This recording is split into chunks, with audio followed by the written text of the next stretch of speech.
Tá certo, né? Você vai pegar mal. E aí, assim, né, você falou da sua opinião técnica. E agora? A opinião técnica para ano que vem? Tipo, vendo o que tá rolando na Europa, que assim...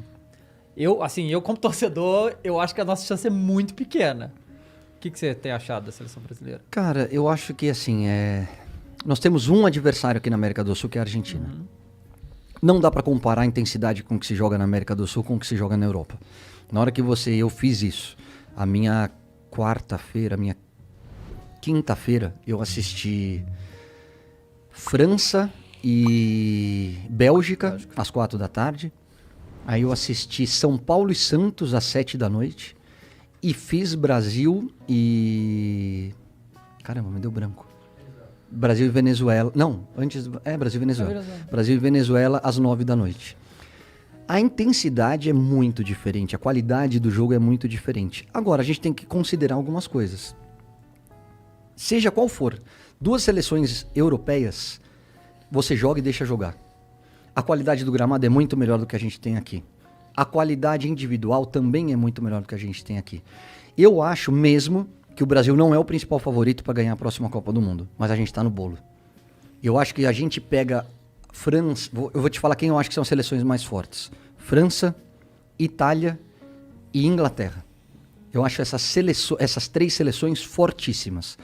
Aí você tem Argentina, Bélgica e Espanha em reconstrução. Acho que a Argentina já atingiu esse protagonismo, tá? Acho que tá bem redondinha. A Bélgica ainda depende muito, e foi a declaração do De Bruyne, ainda depende muito de De Bruyne e Lukaku, eles já estão mais velhos.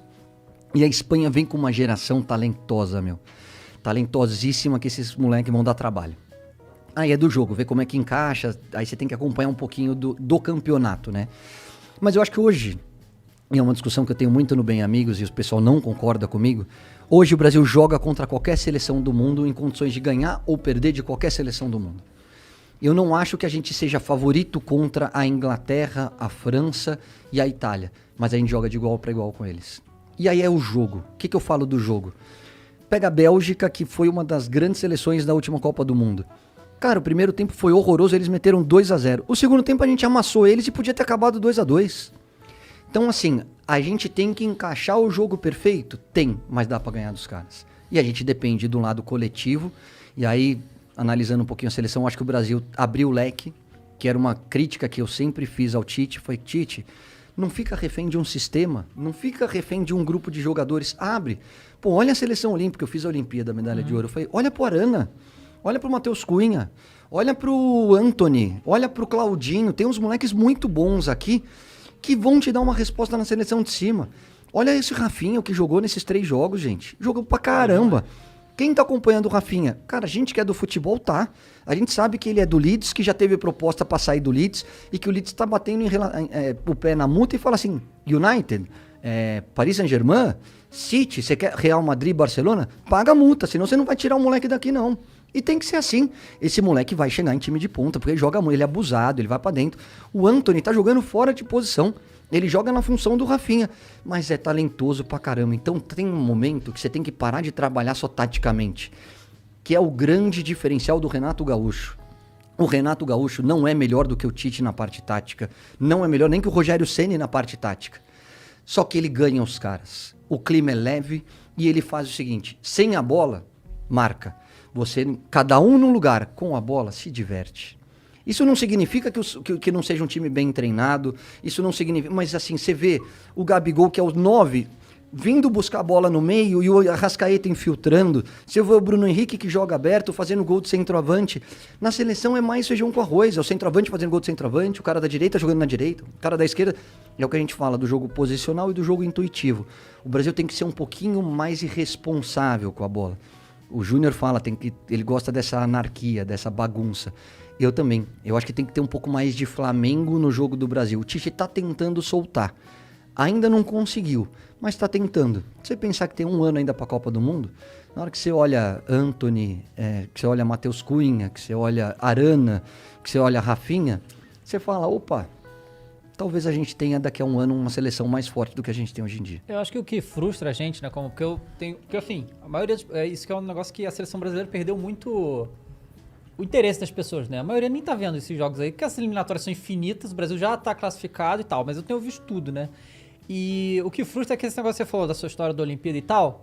Ah, não, o Brasil jogou 2 amistosos, goleou todo mundo. Tipo, há quanto tempo a gente não vê isso acontecer, né? Tipo, a gente é de uma geração que viu o Brasil destruir todo mundo que fosse inferior. Todo mundo. Você não pegava a Venezuela, né? E não destruía. Tipo, o jogo acabou 3-1, mas o placar não mostra que foi o jogo, né? Foi 3-1 lá no final, né? Porque a Venezuela é muito inferior. Então é isso que eu acho que frustra a gente, porque, cara, a gente é a seleção é a maior campeã do mundo, né, cara? A gente quer ver o Brasil passar o carro em seleções mais fracas, mas só que a gente não vê isso há muito tempo. Eu acho que, assim, na América do Sul a gente vai passar. Já a gente vai começar a golear todo mundo também. É só ver o retrospecto de 8 jogos, 8 vitórias e agora o empate com a Venezuela. Colômbia. Com a Colômbia, perdão. O que incomoda a gente um pouquinho ainda... Bom, só pra falar de geração, você falou de geração. Eu me profissionalizei em 94 e acabei em 2005. Nesse período, e não tô falando de mim porque eu não disputei Copa do Mundo. Nós disputamos 3 Copas. 94 a gente foi campeão, 98 a gente foi vice-campeão, 2002 a gente foi campeão. Então a gente tá mal acostumado. Nesse ciclo, essa nossa geração, eu tô com 46 anos, foram 3 Copas do Mundo com 2 títulos e um vice-campeonato. E um vice-campeonato porque o Ronaldo Fenômeno teve o... Não tirando o mérito da França, que era um timaço, mas teve a história da convulsão. O que eu acho, em relação a tudo isso que a gente falou, e aí não é criticar a CBF, porque eu acho que eles não têm tanta culpa. São 2 coisas que eu acho que a gente sente falta. Uma é essa que você falou. A gente se impor em relação aos adversários mais fracos. Enfiar 4, 5 e falar, ó, aqui é Brasil e não vamos fazer 2-0 e ficar tocando de ladinho. Nós vamos enfiar 5, 6 pra você aprender que aqui é Brasil. E a outra coisa é o jogo contra grandes times da Europa. Isso é uma sacanagem e eu entendo porque faz parte do jogo. Cara, eles se blindaram. A Europa não quer jogar contra a gente, não quer. O que a França, a Espanha, a Itália, tô falando dos últimos campeões, aí a Bélgica não chegou, mas assim, essas grandes potências, elas estão ganhando a gente todo o confronto de Copa do Mundo. Então eles entenderam e falaram assim, por que eu vou dar arma pro inimigo? Por que eu vou jogar contra o Brasil? Para eles entenderem o meu jogo, para eles me estudarem, para na hora do vamos ver eles ganharem de mim? Não vou.